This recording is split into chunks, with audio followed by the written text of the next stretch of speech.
রবিবারের সকাল বাজে ওই 6টার মতো। সকালের প্রয়োজনীয় কাজকর্ম সেরে চলে এসেছি রান্নাঘরে।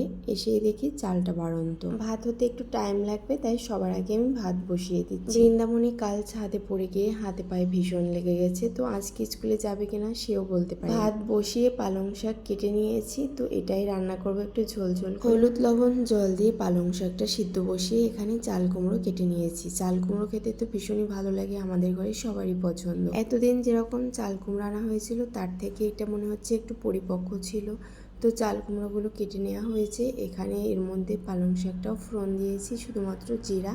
তো এটা রান্না কমপ্লিট হয়ে গেছে, এখন নামিয়ে নিচ্ছি। প্রতিদিন সকালে 2টা আইটেমের বেশি করা হয় না, কারণ টাইমের মধ্যে পেরে উঠি না। এর মধ্যে বৃন্দামণির বাবাকেও ভাত রেডি করে দিতে হয়, বৃন্দামণিকে নিয়েও স্কুলে যেতে হয়। আজ দেখছি পালং শাকটা খুব বেশি একটা হয়নি, যাতে আমাদের একবেলাই হবে, তো দুপুরে তো আর এক আইটেম দিয়ে খাওয়া হবে না।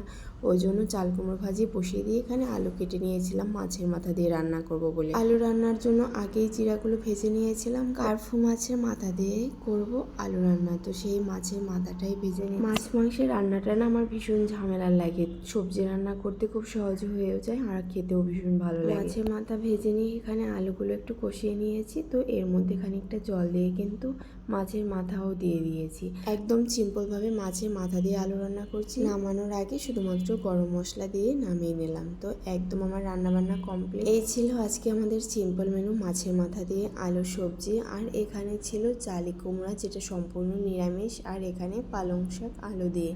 এটা খেতে ভীষণই টেস্টি হয়েছিল। আর এখানে ওর বাবার জন্য আমি ভাতটাও রেডি করে দিয়েছিলাম। সকাল সকাল একদম সারাদিনের জন্য রান্না করে নিয়েছি। বেশ সারাদিন বেশ রিল্যাক্সে মেয়ের সাথে সময় কাটানো যাবে। আজকে মনে হয় মেয়েকে আর স্কুলে নিয়ে যেতে পারবো না, কারণ ওর হাতে পায়ে ভীষণই লেগে গেছে। তো আজকে কিছু ঘরের টুকটাকে কাজকর্ম করে নেব। তো বাবা অফিসে চলে গেছে, এদিকে মেয়েকে আমি ঘুম থেকে উঠিয়ে নিয়ে এসেছি। প্রতিদিন তো ও নিজেই একাই চলে আসে, তো ওকে খাইয়ে দাইয়ে বেডশিটটা চেঞ্জ করে নিয়েছি এখানে। কালকে বিকেলে ব্যথা পাওয়ার পর থেকে ও শুয়ে বসেই কাটিয়েছে, তো দেখলাম সকালে খাওয়ার পরও ও হাঁটাহাঁটি করতেছে, এটা দেখে তো ভীষণই ভালো লাগতেছে। তো বললাম যে ধীরে ধীরে হাঁটাহাঁটি করো। আর এখানে ওকে ড্রয়িংয়ের জন্য পেন্সিল আর খাতা দিয়ে বসিয়ে দিলাম, যে এখানে বেশ খানিকটা সময়ও কাটাক। আজ বিকেলে একটা রান্নার ভিডিও বানিয়েছিলাম, সেখানে আমি চিকেন পকোড়া করেছিলাম, তো সেটাই সন্ধ্যের পরে মেয়েকে নিয়ে একটু খেয়ে নিচ্ছি। আমার রান্না যেরকমই হোক না কেন, আমার মেয়ে খেয়ে বলবে মা এটা তো ভীষণ টেস্টি হয়েছে।